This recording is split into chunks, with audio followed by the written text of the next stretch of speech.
컬리가 굉장히 좀 자주 강조하는 게 공헌 이익이에요. 그래서 공헌 이익이 4년 연속 흑자 달성했다. 이런 점들을 들어서 어디서 많이 들어본 게 약간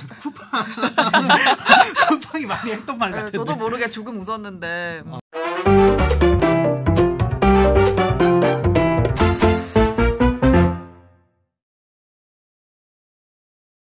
고품격 테크 방송 아웃스탠딩 쇼. 안녕하세요. 아웃스탠딩의 최용식 정지혜입니다. 예, 저희 방송은 운전하면서 들어도 좋고요.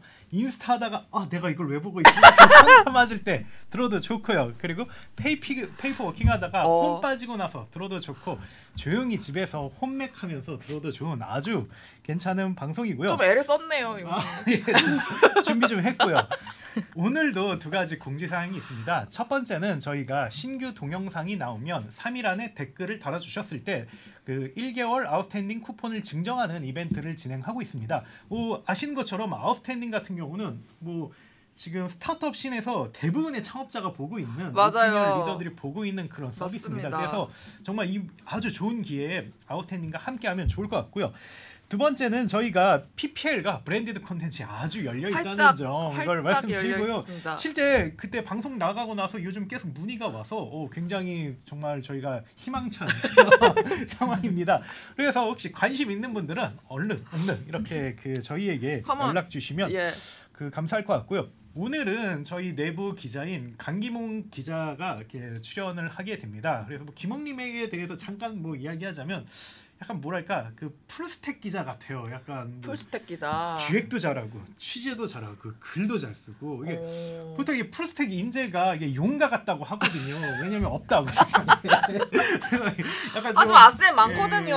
그렇죠. 약간 딸 같은 며느리 보니까 세상에 없는 그런 건데 근데 우리 회사에는 다 있어요. 다 있고 그 중에서 가장 또 돋보이는 분이 저희 강기모 기자입니다. 한번 시청자분들에게 인사 한번 간단히 해주시죠. 네, 안녕하세요. 아웃스탠딩 강기목 기자입니다. 저를 어떻게 소개해 주실지 굉장히 기대가 됐었는데 흡족하신지요? 네, 아주 마음에 쏙 듭니다. 네. 좋습니다. 네. 제가 지금 자른 건가요? 아니요. 좋습니다. 그러면 이제 아웃스탠딩의 풀스택 강기목 기자님과 함께 오늘 이야기해볼 주제가 뭔가요, 용식님?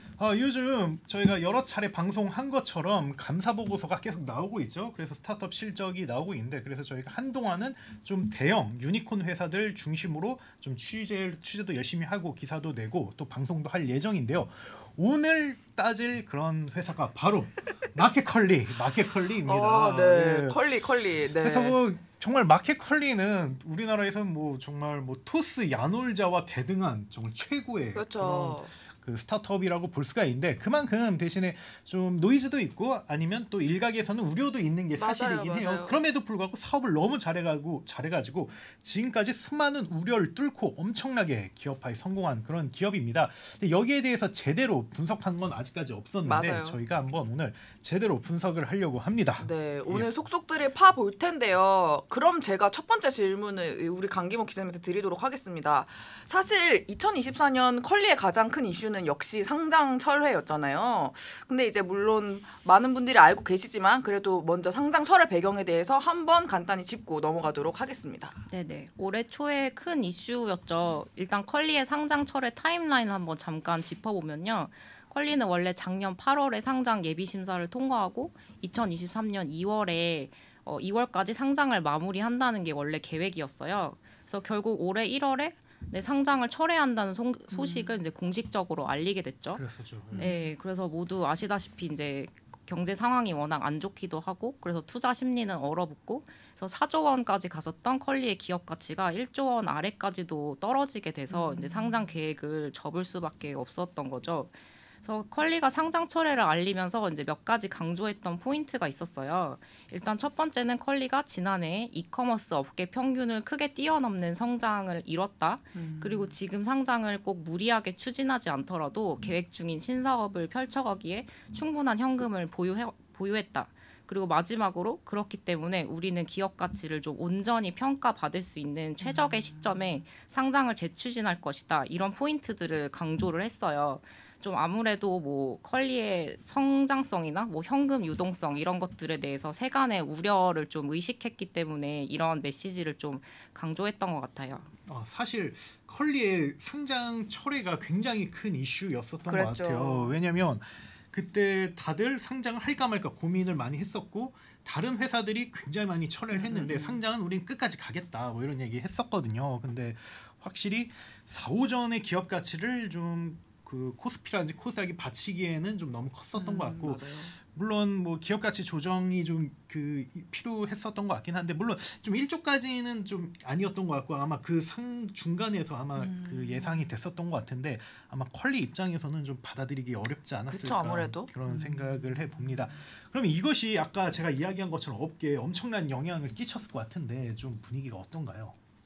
네, 컬리는 아무래도 말씀하신 것처럼 스타트업 업계의 좀 슈퍼스타 같은 존재이기도 하고 상징성이 굉장히 큰 기업이잖아요. 그래서 컬리의 상장 철회 소식이 뭐 스타트업 업계에도 이커머스 업계에도 투자 업계에도 전부 적지 않게 영향을 끼쳤던 것 같아요.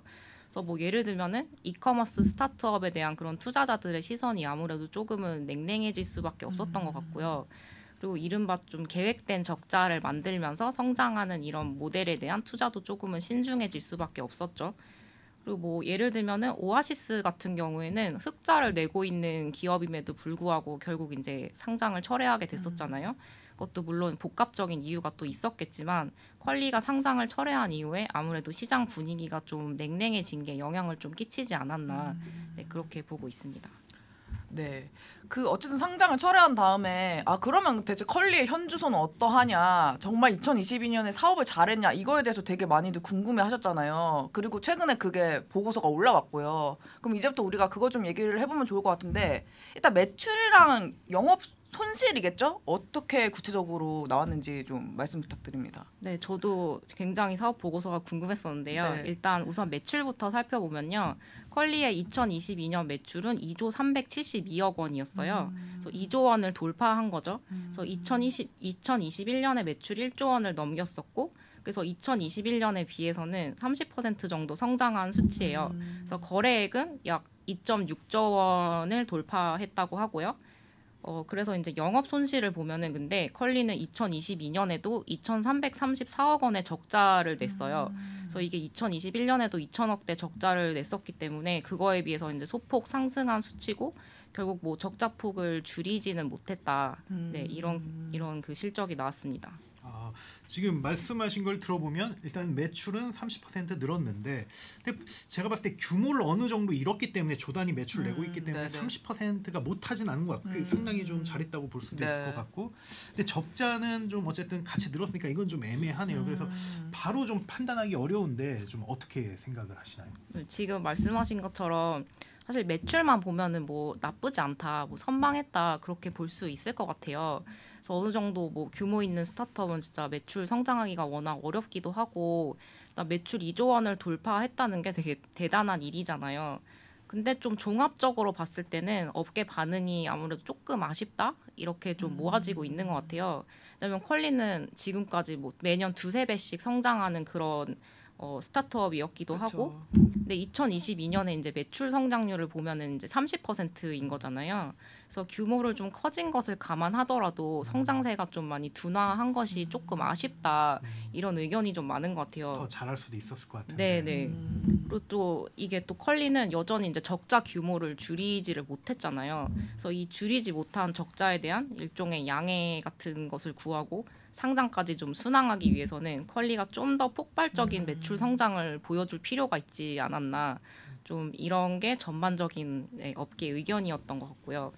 네, 뭐 다른 배달의 민족, 뭐 쿠팡 이런 데도 이미 많은 규모를 이뤘는데도 불구하고 더 이제 좋은 컬리를 웃도는 매출 성장률을 보여주고 있기도 하니까 좀 이런 평가가 나오는 것 같습니다. 그게 좀 뼈아프네요. 그러니까 솔직히 컬리 잘했는데 더 잘한 기업이 있다. 그렇군요.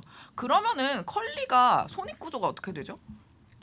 컬리는 이제 워낙 좀 비용 구조가 무거운 것으로 좀 잘 알려져 있잖아요. 네. 이제 기본적으로 워낙 높은 퀄리티의 제품을 사입해서 파는 그런 모델인데다가 새벽 배송 물류 특성상 좀 무거운 비용 구조를 가지고 있어요.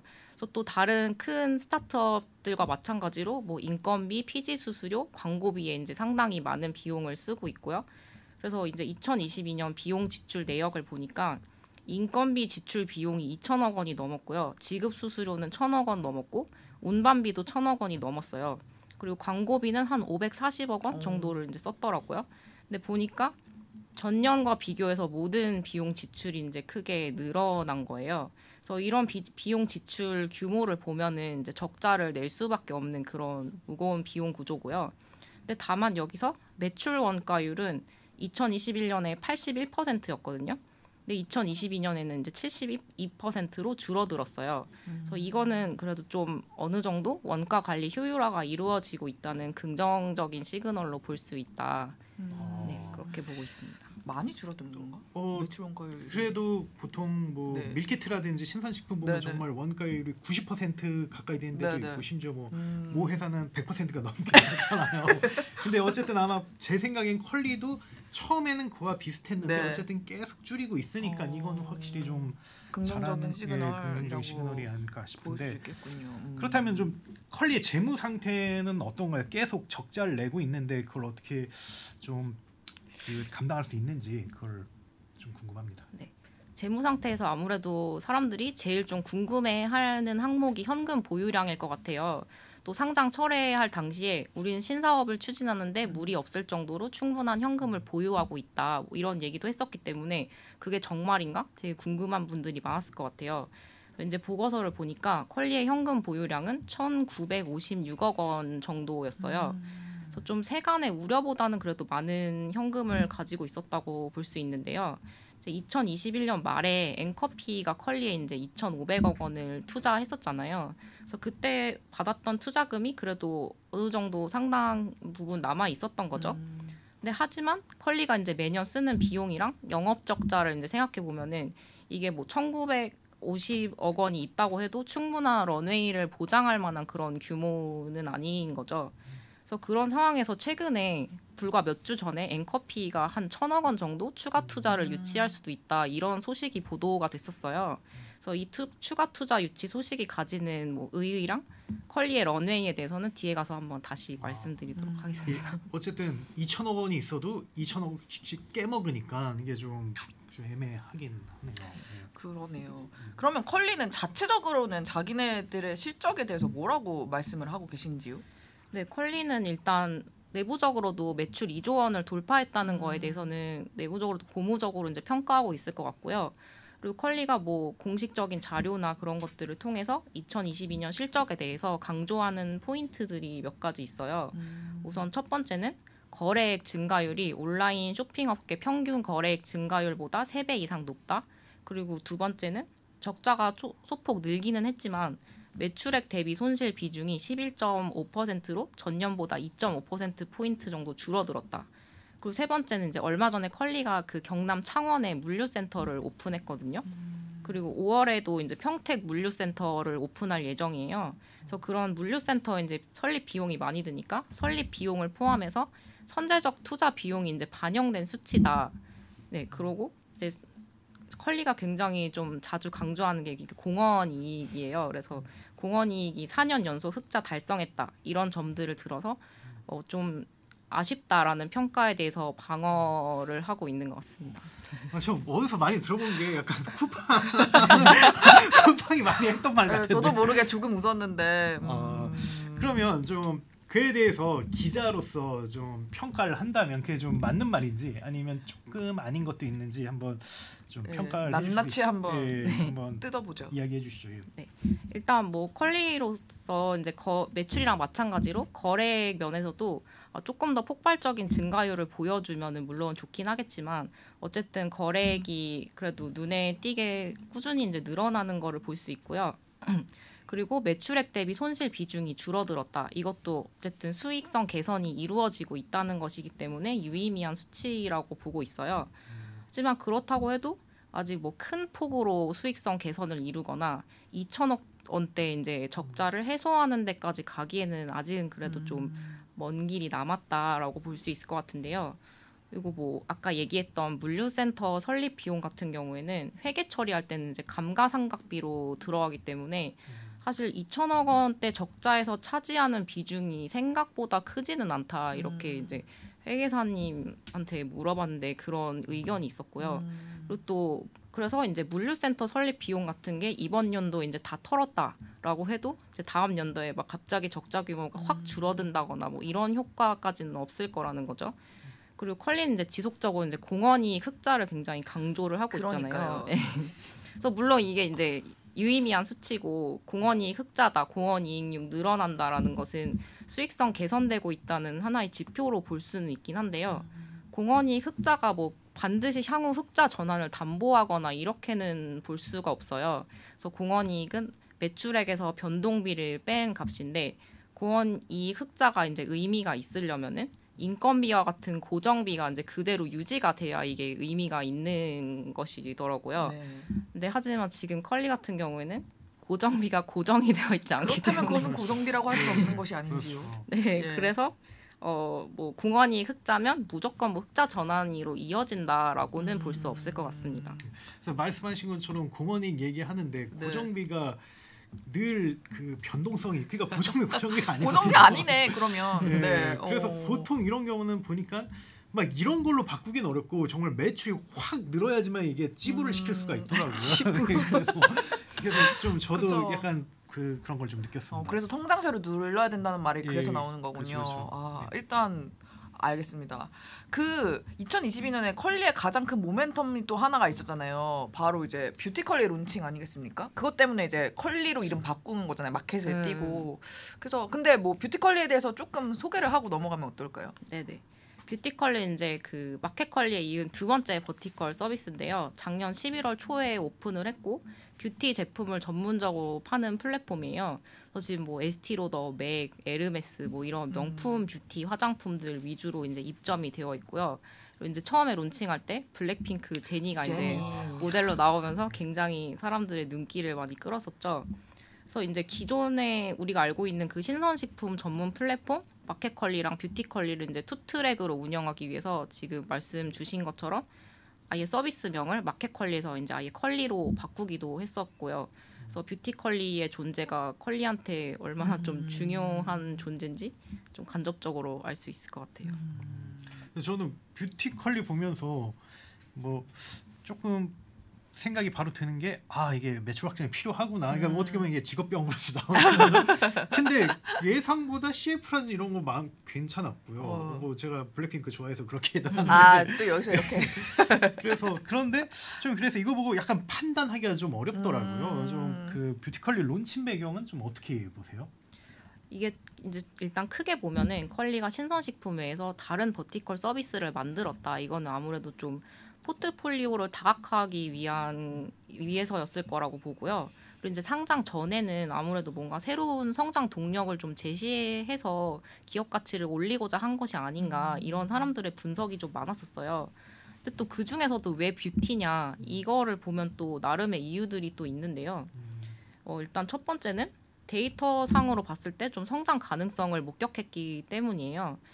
뷰티 제품이 이제 이전에 별도 카테고리로 나오지 않았을 뿐이지 이전에도 컬리에서 뷰티 제품을 팔고 있었거든요.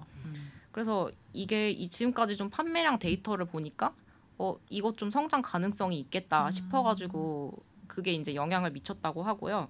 그래서 두 번째는 컬리가 좀 기존에 갖고 있는 물류 인프라를 좀 활용하기도 좋고 그리고 뭐 밀류나 뭐 배송 효율화하기도 좋은 아이템이 이제 뷰티 제품이었던 건데요. 컬리는 이제 기존의 신선식품을 좀 취급하니까 냉장, 상온, 냉동, 물류창고를 다 갖고 있잖아요. 그래서 화장품이 근데 식품처럼 되게 온도에 민감한 맞아요. 아이템이거든요.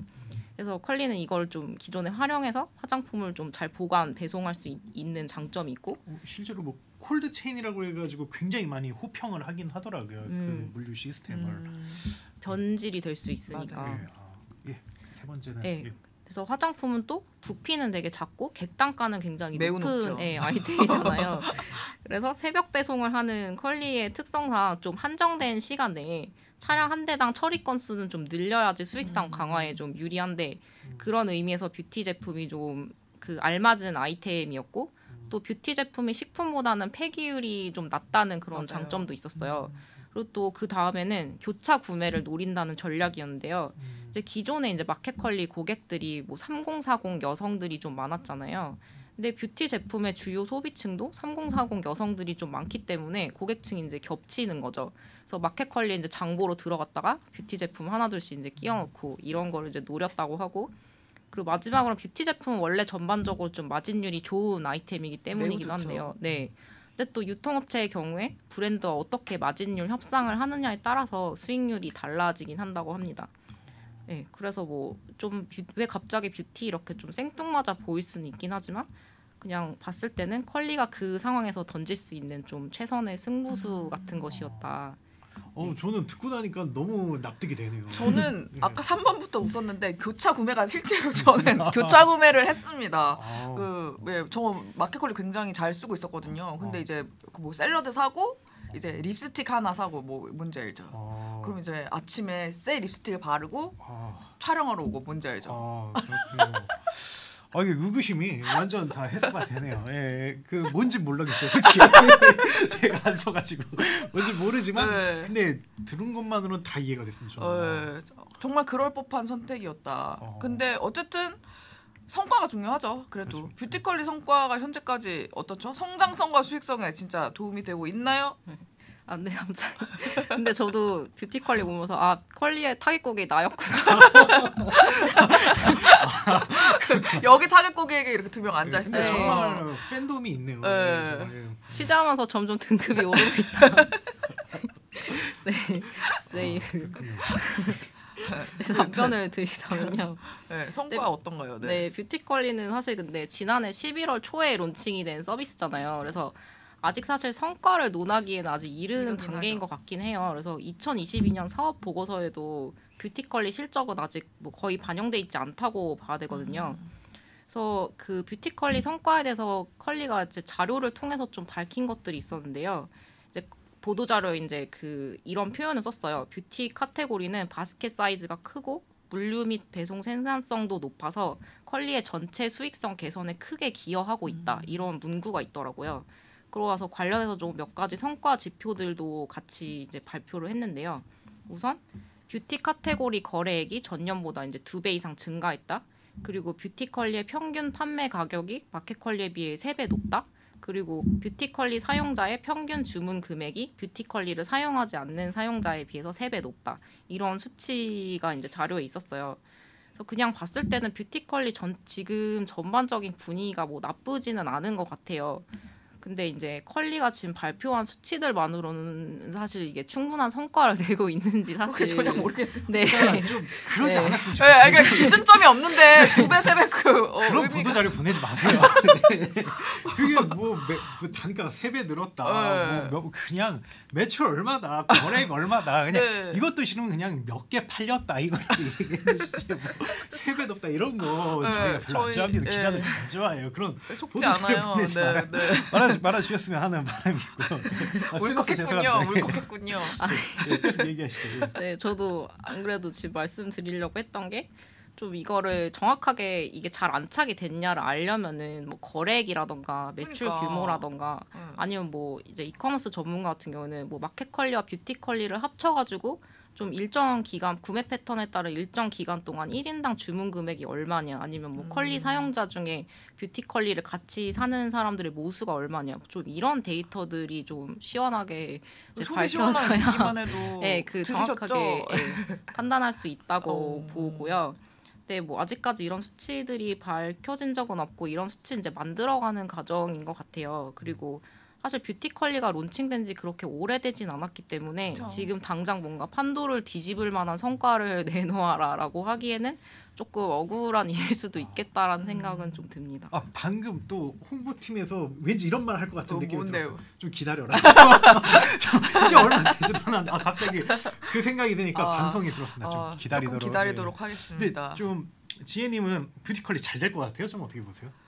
일단 제가 립스틱을 몇 개 사보고 그랬거든요. 그래서 구매 경험 자체는 솔직히 나쁘지가 않았어요. 근데 저는 사면서 느꼈던 게 그 컬리에서 막 그 에스티로드 갈색병 이런 거 되게 싸게 팔고 이랬거든요.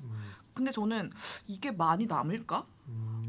이거 정말 많이 남을까? 왜냐면 꽤나 할인을 많이 해줬거든요. 공홈에서 공식 홈페이지에서 사는 것보다 할인을 많이 해줬고, 그래서 처음에는 그렇게 하는 게 맞는데 이제 또 소비자들 버릇 나빠진다고. 예, 막 쿠폰이 있어야지만 사는 게 소비자들 버릇 나빠지는 거라고 하잖아요. 그런 것처럼. 명품이라도 너무 싸게 팔면 남는 게 없을 텐데 정말 도움이 되나라는 솔직히 의구심이 들었고, 두 번째로는 립스틱 같은 거는 사실 그렇게 비싼 건 아니란 말이죠. 근데 막 진짜 비싼 화장품들 있잖아요. 그런 거는 굳이 새벽에 받을 필요는 또 사실 없단 말이에요. 그래서 그 두 가지 생각을 동시에 했어요. 컬리를 실제로 쓰는 사람은 뭐 장 보는 김에 하나 정도 넣을 수는 있을 것 같은데, 컬리를 쓰지 않는 사람은 굳이 뷰티컬리에 와서 화장품을 살 그런 거는 가격밖에 없잖아요. 근데 그 싼 가격을 언제까지 유지할 수 있지? 라는 생각을 솔직히 했어요. 기봉님은 잘 될 것 같나요? 그냥 감으로. 제 친구가 명품 브랜드 화장품 회사에서 일을 하고 있어요. 그래서 근데 거기도 근데 또 명품 브랜드라고 막 백화점 이런 데서만 팔고, 컬리가 우리한테는 굉장히 프리미엄 이미지이긴 하지만 그래도 뭔가 온라인몰에 입점한다는 것에 대해서도 좀 꺼려지는 게 있었나 봐요. 근데 입점을 그래서 결국 했거든요. 근데 너무 잘 팔리는 거예요. 그래서 막 이제는 그런 소리가 쏙 들어갔대요. 그래서 팔리는 건 잘 팔리는 것 같아요. 근데 지금 말씀 주신 것처럼 명품 브랜드들은 또 뭐 콧대고 높고 하니까 근데 또 좋은 브랜드들을 많이 입점을 시켜야 되잖아요. 그러니까 아무래도 뭐 마진율 협상이나 이런 거에서 좀 어려움이 있으면은 많이 남기진 못하지 않을까. 그래서 이제 잘 팔리는 것과 좀 수익성 면은 좀 따로 봐야 될 것 같다는 생각이 들어요. 사실 저는 뭐 완전 화장품에 대해서 1도 모르는 비비크림만 안다고. 그런데 근데 그런 생각이 들었어요. 마켓 컬리 먹으면 전 늘 항상 놀랍거든요. 퀄리티라든지 이런 특히 전 기획력이 너무 좋아요. 네, 뭐 그건 너무 곱창이라든지 인정이죠. 이런 거 너무 좋아하는데, 그래서 화장품도 물론 뭐 자체 PB를 만들긴 어렵겠지만 되게 기획력으로 이렇게 해서 그 거래액을 확 늘릴 수도 있지 않을까, 뭐 그런 생각이 들었습니다. 그래서 좀 좋게 봐도 되지 않을까 이런 생각이. 일단은 지켜보면서 응원은 좀 하고 싶네요. 예, 좋습니다.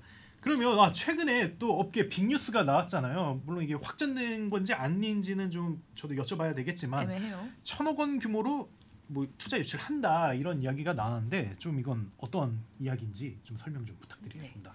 불과 몇 주 전에 이제 나왔던 소식인데요. 컬리의 이제 기존 투자사인 앵커피가 컬리에 한 1,000억 원 정도 추가 투자를 이제 하려고 논의 중이라고 이런 소식이 나왔어요. 그리고 앵커피 외에도 뭐 기존 투자사들도 뭐 200억 원에서 400억 원 정도 규모로 추가 투자를 논의 중이라는 얘기도 이제 같이 나왔고요. 그래서 앵커피는 이제 홍콩계 사모펀드인데요. 2021년 말에 컬리한테 이제 프리 IPO 라운드로 2,500억 원을 투자했었죠. 그래서 당시 컬리의 기업 가치를 이제 4조 원으로 평가했던 장본인이고, 그래서 현재 컬리 지분을 한 7.56% 정도 보유를 하고 있어요. 그래서 앞서 얘기했던 것처럼 컬리가 세간의 우려보다는 이제 많은 현금을 갖고 있긴 했는데, 현금 소진 속도가 이제 워낙 빠르다 보니까 런웨이가 이제 길지 않은 상황이잖아요. 그래서 컬리에 굉장히 크게 베팅을 했던 앵커피가 컬리에 이제 상장 재추진하거나 이런 걸 하기 전에 좀 급한 불을 좀 꺼줘야 되는 상황인 거죠. 안 그러면 뭐 앵커피가 이제 크게 베팅했던 금액에서 손실이 날 수도 있으니까요. 그러면은 투자가 확정이 된 거예요? 저 이거를 컬리 측에 한번 확인을 해봤는데요. 이제 좀 아무래도 조심스러워서 금방 이제 말을 바로 이제 말씀을 못 하시는 것 같기는 해요. 그래서 투자가 이제 확정된 것은 아니래요. 그리고 뭐 참여 투자사나 투자금 규모 이런 것도 아직 확정된 바가 없다고 해요. 근데 뭐 컬리가 지금 컬리의 상황을 좀 보면은 앵커피를 중심으로 추가 자금 수혈이 있을 것 같다라는 건 굉장히 유력해 보입니다. 이게 되게 좀 개인적으로 놀라운 소식인 게, 왜죠? 기본적으로 투자자들은 후속 투자자에 굉장히 좀 보수적이거든요. 왜냐하면 리스크를 자기가 떠안을 수 있으니까. 네. 무엇보다 혼자 하는 건 더 싫어요.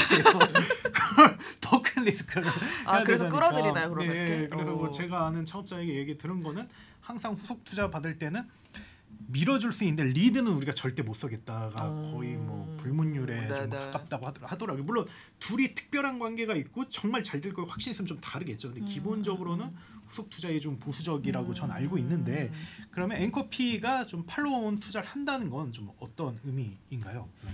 지금 앵커피도 뭐 새로운 투자사가 같이 들어왔으면 좋아할 것 같은데 네, 근데 앵커피를 포함해서 지금 기존 투자사들만 하고만 이제 투자 논의가 이루어지고 있어요.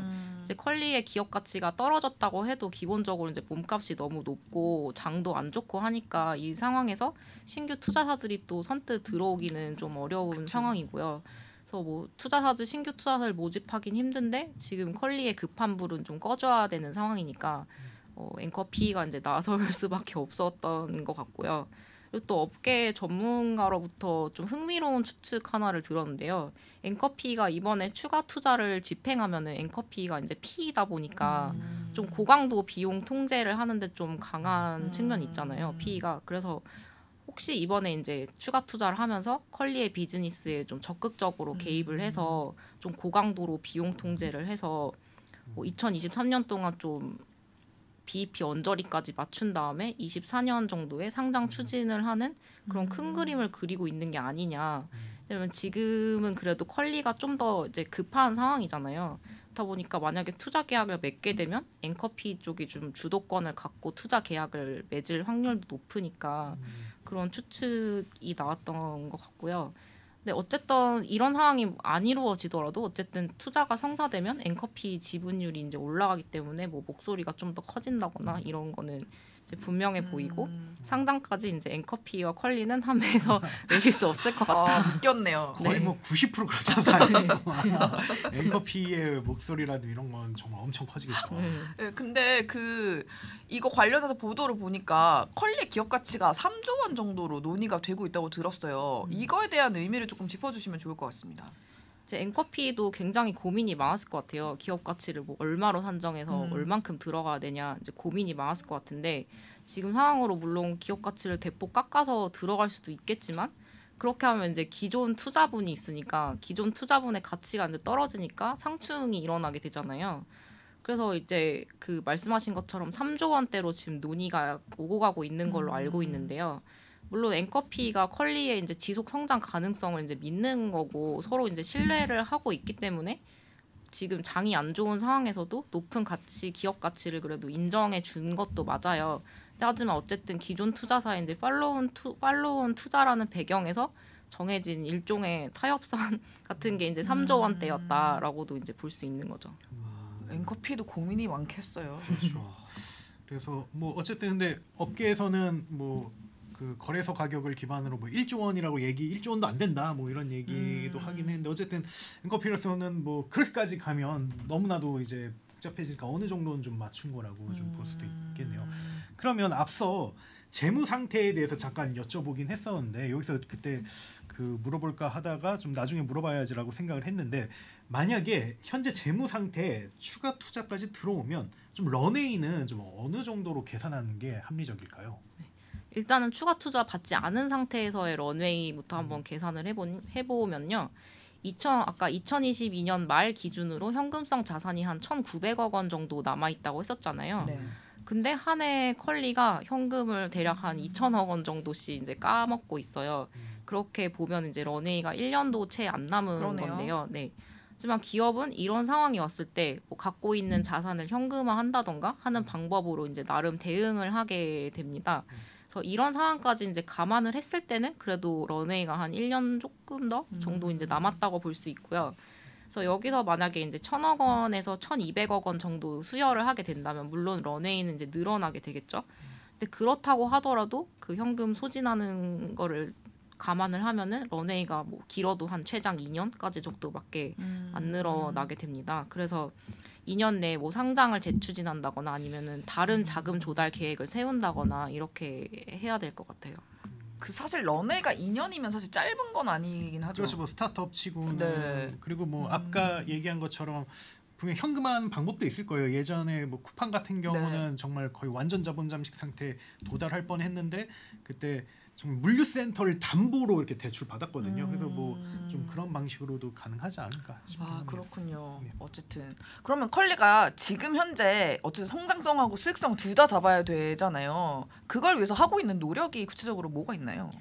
지금 컬리가 뭐 성장 가능성도 있고 수익 구조도 개선할 수 있다 이런 걸 증명하기 위해서 지금 신사업들을 좀 몇 개 전개를 하고 네네. 있고요. 그런 것들을 통해서 이제 성장 동력을 발굴하려고 하고 있는데 지금 상황에서 컬리가 내놓은 폐해를 크게 보면 한 3가지 정도 되는 것 같아요. 우선 첫 번째는 이미 내놓은 폐인 이제 뷰티 컬리인데요. 뷰티 컬리는 이제 컬리가 나름 야심차게 내놨던 폐잖아요. 그래서 앞으로도 뷰티 온라인 플랫폼 쪽에서 뷰티 컬리의 이제 점유율을 올려가면서 전체적인 수익성을 좀 강화하려고 할 것 같고요. 그래서 두 번째는 예전부터 이제 얘기가 나왔던 배송 지역 확대인데요. 컬리가 얼마 전에 그 경남 창원 물류센터를 오픈을 했다고 했었잖아요. 그래서 이 창원 물류센터를 통하면 경상권까지 이제 컬세권으로 만들 수 있다고 해요. 그래서 폐벽 배송 권역을 이제 경상권까지 넓히고 그리고 5월에는 또 컬리가 보유한 물류센터 중에서 가장 큰 물류센터인 평택 물류센터를 오픈할 예정이라고 합니다. 그리고 마지막으로 컬리가 내놓은 폐는 컬리페이라는 이제 자체 간편 결제 서비스랑 컬리 특화 신용카드 이제 컬리카드 출시라고 볼 수 있는데요. 컬리 이제 좀 몇 년 전부터 피지 업체를 인수를 하고 컬리페이 법인도 이제 설립하고 그러면서 간편 결제 서비스를 되게 오랫동안 준비를 해왔어요. 그러다 아주 최근에 이제 컬리페이를 출시했고 그와 함께 이제 컬리 카드도 출시한 거죠. 이게 좀 보면 볼수록 약간 쿠팡 같은 느낌이 많이 드는데요. 쿠팡도 뭐 그렇게 했던 것 같은데 그렇다면 좀 아무래도 좀 가장 좀 확실한 효과를 낼 수 있는 게 물류센터를 늘려가지고 아무래도 전국 단위의 배송망을 만든 다음에 매출을 이렇게 확 끌어올리는 게 가장 현실적이고도 파괴력이 있을 것 같은데요. 좀 신규 물류센터 개설은 좀 어떤 효과를 가져다 줄지 어떻게 좀 생각하세요? 일단 5월에 이제 평택 물류센터까지 완성이 되면요. 컬리는 김포, 창원, 평택 이렇게 3개의 물류센터를 운영하게 된다고 해요.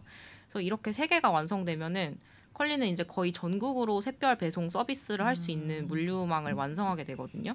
이제 광주나 뭐 전주 이런 도시가 있는 서남권만 빼고는 거의 전국의 모든 주요 도시를 다 커버할 수 있게 되고요. 그래서 특히 이제 컬리가 이제 창원 물류센터 오픈하면서 좀 매출과 수익성이 좀 확대될 거라는 기대가 굉장히 큰 것으로 보여요. 아무래도 이제 경상권이 수도권 지역 다음으로 좀 인구가 많으니까 이쪽에 좀 확대를 하면은 뭐 주문량이 늘어나고 물류센터를 지었으니까 배송비 이전보다 절감이 돼서 뭐 수익성도 올라가고 이런 거를 기대를 하고 있는 것 같아요. 근데 이제 샛별 배송 서비스 이제 확대된 지역에서 그만큼 주문량이 당연히 충분히 늘어나야지 수익성 개선도 이룰 수 있는 거잖아요. 그래서 컬리가 생각하는 것만큼 이제 주문량이 그 지역에서 늘어날 거냐 이거는 좀 지켜봐야 될 것 같아요. 그래서 관련해서 이제 컬리한테 좀 문의를 해본 적이 있긴 한데 이제 해당 지역에서 지금까지 주문량 데이터를 트래킹해 봤을 때 충분히 승산이 있다라는 결론이 나왔기 때문에 물류센터도 짓고 배송 지역 확대한 계획도 이제 세운 것이다라는 답변을 준 적이 있습니다. 그럼 해당 지역은 원래 이제 샛별 배송은 안 되고 택배 배송은 됐었나 보죠. 그러니까 그거를 많이 하니까 아 여기 샛별 배송해도 잘 되겠다 해서 그렇게 했다는 말씀이신 거예요? 네, 그리고 이제 그 전까지는 지금 시간은 정확히 생각 안 나는데 저희 이제 11시까지 주문하면 다음날 새벽에 받을 수 있잖아요. 근데 그 전까지는 6시까지 주문을 해야지 가능했었어요. 다른 지역은. 근데 지금 이제 확대를 하면서 11시까지 이제 주문을 해도 받을 수 있는 거죠. 그렇군요. 요거는 좀 잘 되면 좋겠네요. 잘 되면 진짜 파괴력이 있을 것 같아요. 그렇죠. 근데 저는 컬리페이랑 컬리카드 론칭은 이게 진짜 앱에 들어가면 진짜 엄청 광고를 하고 있다는 게 느껴지고 심지어 컬리카드 만들면은 바로 막 3만 원 할인 막 이런 것까지 하고 있어요. 그래서 되게 대대적으로 프로모션을 하는구나라는 생각을 했는데 이게 어떤 의미가 있는지를 좀 말씀을 해주시면 좋을 것 같습니다. 일단 컬리페이에 대해서 간단히 이제 뭔지 설명을 드리면요.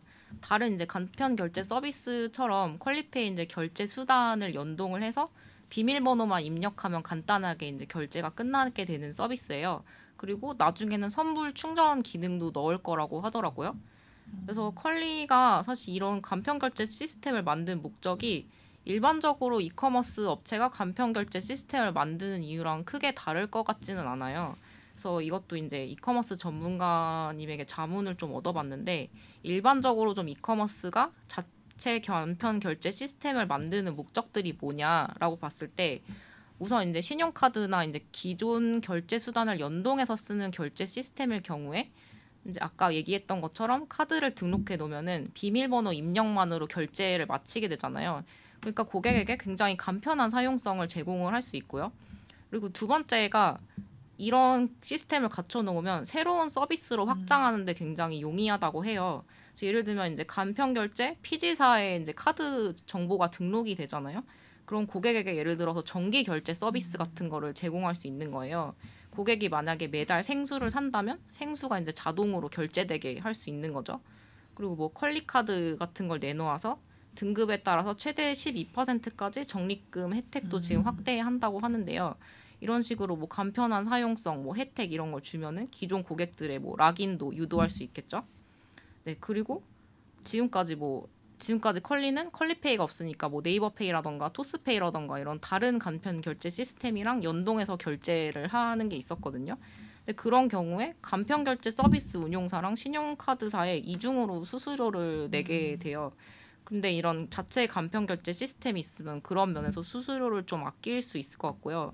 그래서 앞서 얘기했던 것처럼 2022년도 컬리의 지급 수수료 지출이 1,000억 원 규모니까 이제 상당히 크잖아요.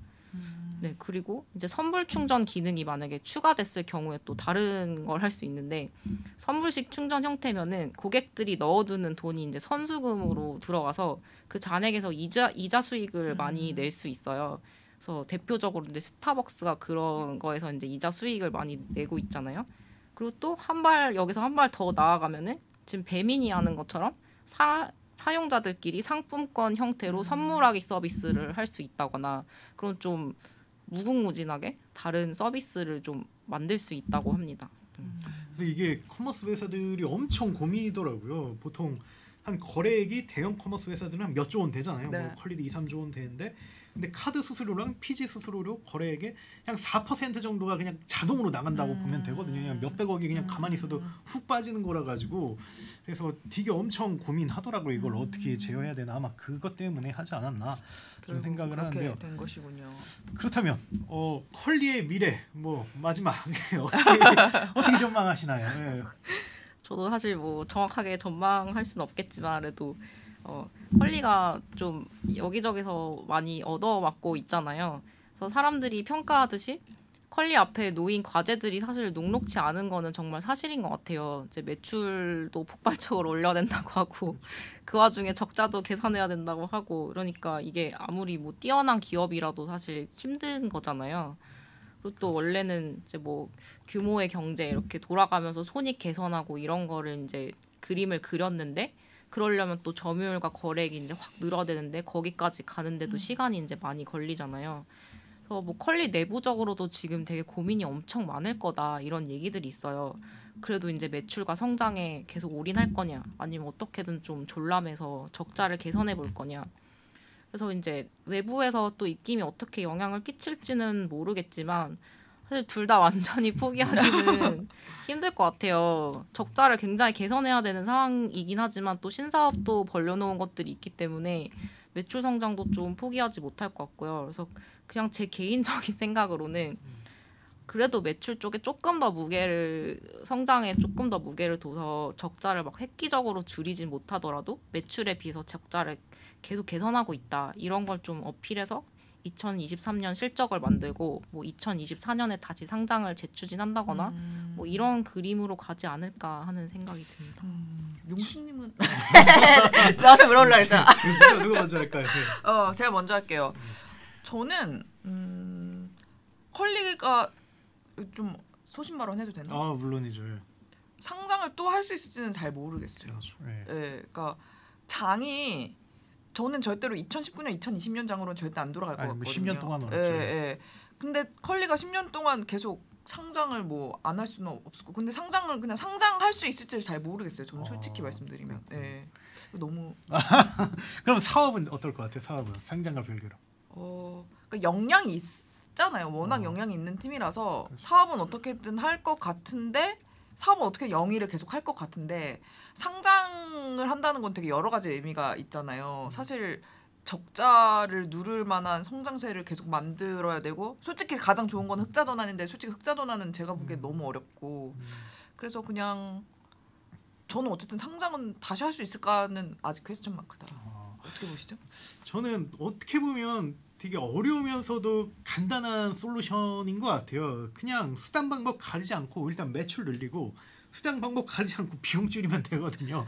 그러면 이게 뭐 그러니까 간단하면서도 어려운 거죠. 그러면 그렇다 보면 어느 정도 규모를 이루고 또 분명히 그런 좋은 때가 올 거라고 봐요. 근데 저희가 아는 김수라 대표님은 충분히 저는 그럴 만한 역량을 가진 분이시다. 정말 나쁜 지금까지 말 내가 다 했는데 지금 자기 혼자 잘 될 거라고 그래 덕장하세요. 그래서 저는 지금까지 뭐 보여주신 게 있고 문제 해결했기 때문에 이 두 개를 좀 잘하면 일단 상장은 제가 보기엔 너무 신경 안 쓰는 게 맞는 것 같아요. 지금이 무슨 상장이 중요합니까? 그렇죠. 아 맞아. 저희 말은 또 그 얘기도 해요. 지금 상장 걱정할 때는 아닌 것 같기도 하다. 그렇죠. 그래서 저는 좀 이 두 개에 집중하면 좀 되는데 또 그래도 좋은 거는 쿠팡이라든지 뭐 이런 회사 좀 약간 본받을 만한 회사들이 어느 정도 좀 보여준 게 있기 때문에 좀 뭐 해볼만 하지 않을까. 근데 또 진짜 생각해보면 컬리의 역사를 쭉 생각해보면 정말 그냥 가시밭길 그 자체였잖아요. 근데도 저 주저앉을 것 같은데 그럼 우뚝 일어나서 발전을 하고 또 주저앉을 것 같은데 그럼 우뚝 일어나서 발전을 하고 약간 그런 면은 있어서 제가 뭐 일자무식 무지랭가 말을 했지만 그래도 저의 이 말을 밟고 다시 우뚝 일어나는 컬리를 기대해 보겠다라고. 근데 서포터가 좀 한 명이 있었으면 좋겠어요. 서포터요? 그 손정희 같은 분이 좀 한번 이렇게 화끈하게 한번 밀어주면 그러면 그걸로 좀 뭔가 할 수 있지 않을까? 손 선생님 같은 분이. 근데 뭐 좀 워낙 손 선생님도 힘들기 때문에. 손 선생님도 힘드시죠. 뭐 여러모로 근데 지혜님이 말씀하신 것처럼 정말 좀 상황이 뭐 좋지 않다. 이거는 근데, 뭐 확실한 것 같습니다. 근데 전 진짜 컬리의 찐 서비스 이용자거든요. 너 아시잖아요, 두 분 다. 그래서 정말 이 서비스가 오래 가길 바라는 마음은 굉장히 누구보다 강력하다. 이렇게 마무리를 짓고 싶네요. 혹시 뭐 더 뭐 그에 대해서 전망에 대해서 하실 말씀이거나. 전망은 아까 말씀드린 걸로 하고요. 저도 컬리를 정말 찐 사용자이기 때문에 화이팅한다라는 말을 정말 잘 됐으면 좋겠다. 다독이면서 끝이 나네요. 저는 찐 사용자 2명을 이제 동료로 두고 있는 사람으로서 파이팅한다는 말씀을 드리고 싶고요. 네. 알겠습니다. 그러면 아쉽게도 이제 시간이 다 됐는데요. 오늘은 컬리의 2022년 실적과 최근 뭐 여러 가지 이슈들 그리고 앞으로 전망에 대해서 이야기를 나눠봤습니다. 너무 김웅님이 정말 너무나도 디테일하면서도 너무 깊이 있는 취재였다고 깊이 있게 생각합니다. 취재를 해주셔가지고 감사드린다는 말씀을 드리고요. 앞으로도 저희는 더 재밌는 주제, 더 흥미로운 주제 가져오도록 하겠습니다. 그러면 좋아요, 구독, 알림 설정까지 부탁드리고요. 여기서 마무리하도록 하겠습니다. 감사합니다. 감사합니다.